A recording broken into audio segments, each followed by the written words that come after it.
el primer manierismo en España en el siglo XVI. Paulatinamente, la tradición gótica fue dejando paso a las formas clasicistas. En apoyo de estas formas, Diego de Sagredo publica en 1526 el primer tratado de arquitectura en español, en castellano, específicamente llamado Las Medidas del Romano, que era una particular lectura de que Sagredo había hecho del libro de Vitruvio, una interpretación, dijéramos. Por la misma época, la apuesta por el modo italiano ya es patente en algunas obras de esta década, estamos hablando de los años 20 del siglo XVI, sobre todo en la región del sur de España, Andalucía, que por esas épocas era probablemente la región más rica de toda España. Aquí domina la figura de Diego de Siloé, nacido en 1495 y muerto en 1563, arquitecto y escultor, al igual que su padre Gil de Siloé. En 1517 viajó a Italia, donde se dejó cautivar por los clásicos, en especial por Miguel Ángel. A su regreso a España, decidió instalarse en su ciudad natal, Burgos, donde destaca la construcción de la escalera dorada de la catedral, pero pronto fue llamado por Carlos V a la ciudad de Granada para que se hiciera cargo de la nueva catedral.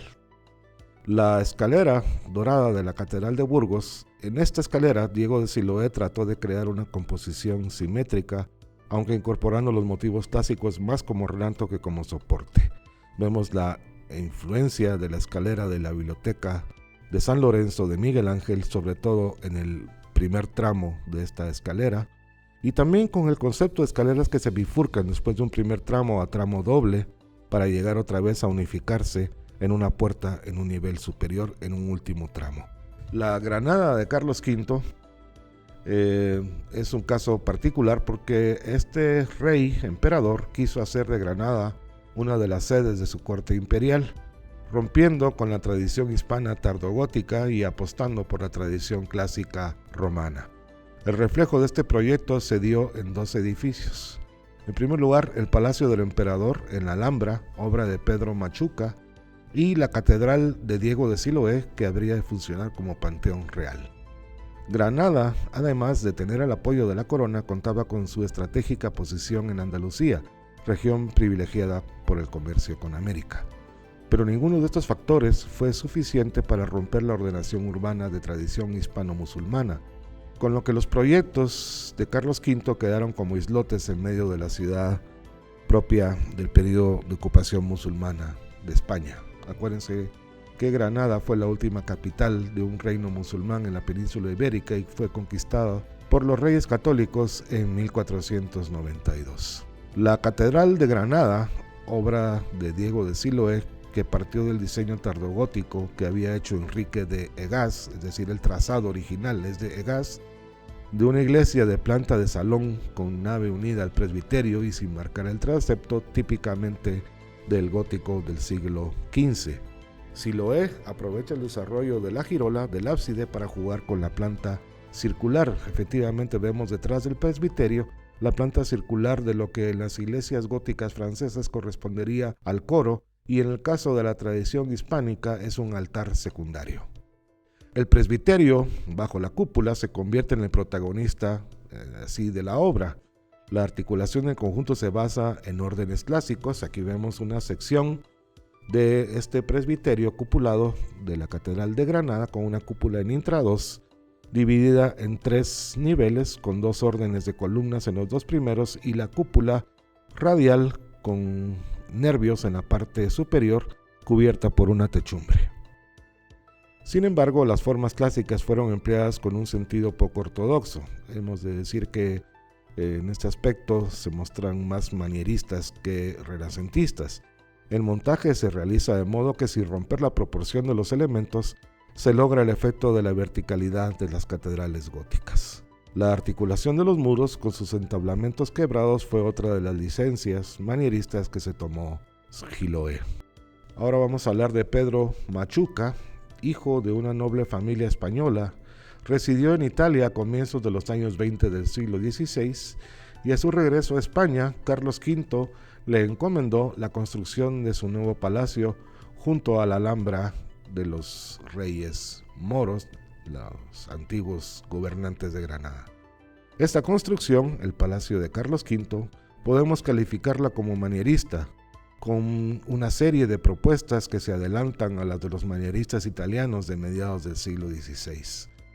Aquí vemos una panorámica del palacio en el contexto de la Alhambra. Se ubica dentro de este conjunto como símbolo del triunfo del poder de los reyes cristianos sobre el poder musulmán. El palacio es un gigantesco prisma de dos cuerpos organizado en torno a un patio interior de forma circular. Esta combinación geométrica antecede con mucho a la Villa Farnesio de Viñola, cuyo concepto espacial es bastante similar. De manera poco usual, el palacio está diseñado en base a dos plantas en vez de las tres plantas tradicionales de los palacios italianos. Y encontramos también, lo vemos en estas dos plantas, en la parte superior derecha de estas imágenes, la capilla del palacio, que es una capilla en forma octogonal y que Machuca diseñó expresamente a petición de Carlos V como una recreación de la capilla palatina de Aquisgrán de Carlomagno, ya que en Aquisgrán era la ciudad donde Carlos V había nacido y había crecido y fue educado.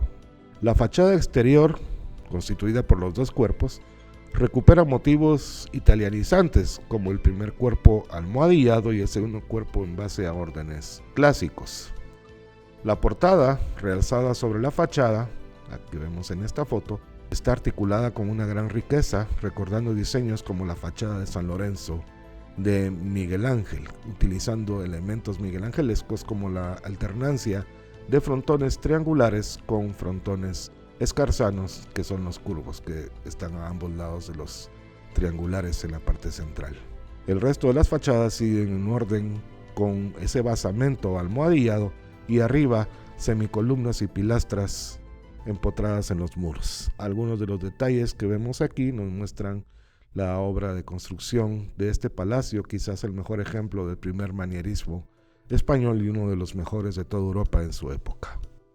Aquí vemos una vista panorámica del patio circular con la doble loggia en la parte interna del edificio. Ambos deambulatorios están constituidos por una serie de columnas, abajo dóricas y arriba jónicas, y están en la parte superior cubiertos por unas bóvedas de cañón rebajadas que le dan una especial desenvoltura espacial a este edificio. La vista de la loggia inferior que tenemos aquí nos revela la construcción de este edificio hecho totalmente en piedra, con una serie de hornacinas y puertas en los muros que dan hacia el patio, que por razón de que el palacio nunca fue ocupado por el emperador, no se concluyeron ni la obra con los detalles decorativos que correspondían. Por eso es que las hornacinas permanecen vacías hasta el día de hoy.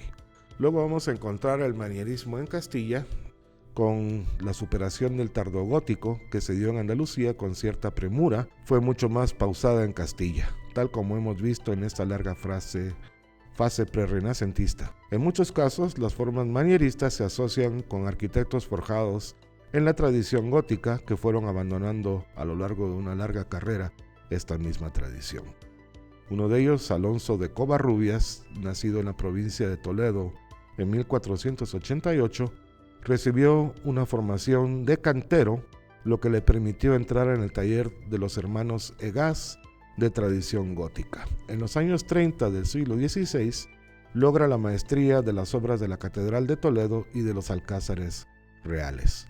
Es por entonces cuando comienza a emplear de forma profusa los modos italianos. Y en Toledo, precisamente una obra de él, vemos aquí el Hospital de Tavera, trazado en 1541, que es un gran prisma flanqueado por torres con dos cuerpos. El primero presenta un aparejo almohadillado y todo el conjunto se organiza sobre los ejes de los vanos. En el interior se organiza un doble patio separado por una galería abierta, como vemos en esta foto. Los cuerpos se basan en los órdenes clásicos, es decir, dórico en la parte inferior, jónico en la parte superior. Todo el conjunto destila un estilo parecido al estilo cuatrocentista italiano, un tanto arcaizante ya para esta época. Efectivamente vemos en el cuerpo inferior y en el superior, junto con las arcadas, en las enjutas de los arcos encontramos medallones al estilo de Brunelleschi la arquitectura florentina del siglo XV en la Toscana. Otra obra muy destacada es el Alcázar de Toledo. Alcázar quiere decir fortaleza, es un castillo. Covarrubias inició su reforma en 1545. En la fachada, el uso arcaizante de las formas italianas se combina con elementos propios de la tradición española, como la portada realzada y profusamente decorada. Las formas cuatrocentistas se hacen más evidentes en el patio interno, donde se logra un auténtico espacio inmutable, cubicado al mejor modo de la arquitectura toscana del siglo XV. En 1552, Francisco de Villalpando traduce y edita en España los libros tercero y cuarto de Sebastiano Serlio, el tratadista italiano. Para aquellos arquitectos como Covarrubias, que no habían estado nunca en Italia, la lectura de Serlio fue un auténtico revulsivo que le haría romper con las tradiciones cuatrocentistas de las cuales estaba acostumbrado. Aquí tenemos que hablar de la figura de Rodrigo Gil de Hontañón, otro de los grandes maestros castellanos que, partiendo de la tradición gótica, llegaron a dominar las formas clásicas. Rodrigo Gil de Hontañón, quien ya hemos visto trabajando en Segovia y Alcalá, entre 1559 y 1566 construye el Palacio de los Guzmanes en la ciudad de León, que encajan con las formas arcaizantes también empleadas por Covarrubias. Este Palacio de los Guzmanes se trata de un gran prisma levantado sobre 3 niveles y organizado sobre los ejes también de los vanos. La articulación exterior presenta una gran sobriedad, en cambio en el patio interior, sin alcanzar la pureza que hemos visto, por ejemplo, en el Alcázar de Toledo, se aproxima al modelo cuatrocentista italiano también.